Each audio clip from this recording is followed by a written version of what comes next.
I'm Brittany Lewis with Forbes Breaking News. The House Oversight Committee held a hearing Monday on the federal response to the opioid crisis. During the hearing, Delegate Eleanor Norton touted the Biden administration's handling of the opioid epidemic. She said the current administration, quote, has shown a robust commitment to advancing equity and centering recovery over punishment. The administration is funding a $30 million grant program focused on drug harm reduction. The approved harm reduction measures include fentanyl testing strips, opioid overdose reversal medication, clean syringes, HIV testing kits, hepatitis A and B vaccines, and other services. Listen in for more from the hearing. Dr. Gupta, let me preface my questions by noting that I am extremely disappointed that the Biden administration's two budgets have proposed maintaining the rider that prohibits the District of Columbia from spending its local funds on commercializing recreational marijuana. I will be submitting a question for the record on this matter. With that said, since assuming office, the Biden administration has shown a robust commitment to advancing equity and centering recovery over punishment in our federal response to the overdose crisis. In 2022, the National Drug Control Strategy clarified further this crucial commitment. Dr. Gupta, could you explain the racial disparities that currently exist in incarceration and arrests for drug-related offenses, and how have these incarceration disparities perpetuated inequities in the ways communities experience the drug overdose crisis? Thank you, Congresswoman.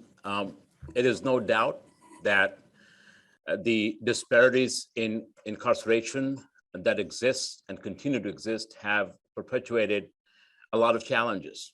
I would say the question and the matter of DC rider, I understand it's with Congress, and I'll leave it at that.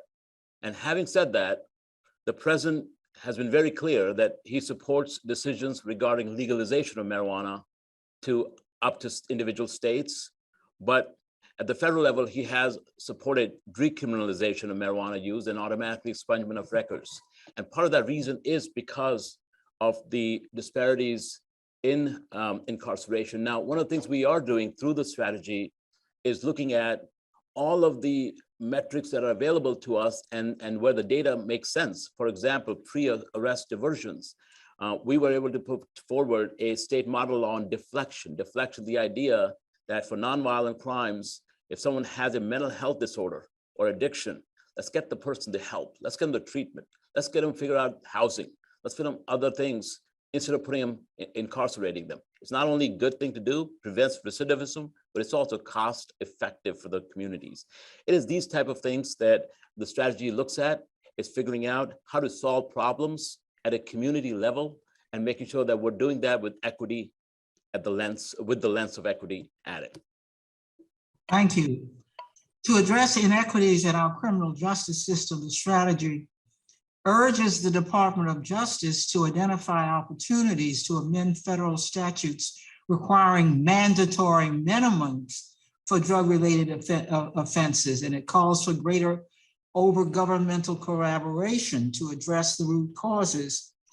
How have these steps, how will these steps advance racial equity in our federal response to the overdose crisis?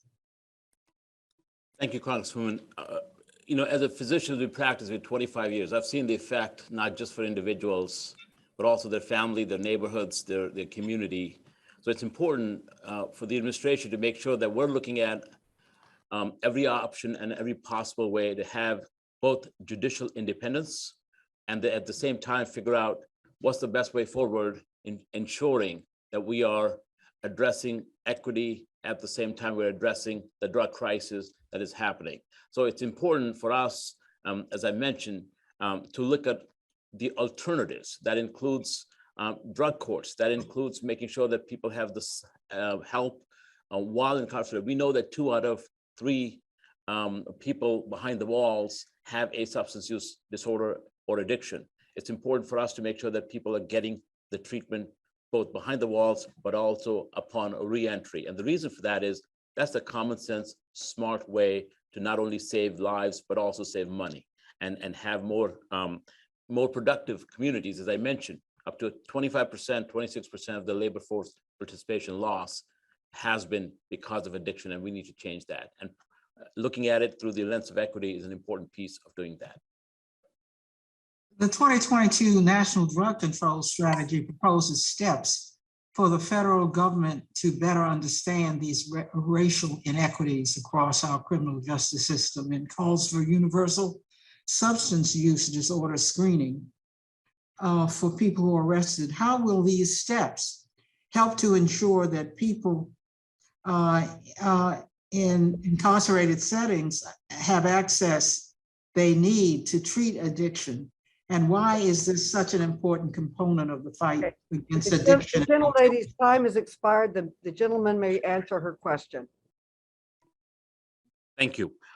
This allows us to provide access to treatment behind the walls. The federal government is already working on that for federal prisons because we want to walk the talk. We want to make sure that we're leading. So we're currently working with Bureau of Prisons at Department of Justice, DEA, and HHS to make sure that we can provide treatment behind the walls so we can have productive communities at reentry.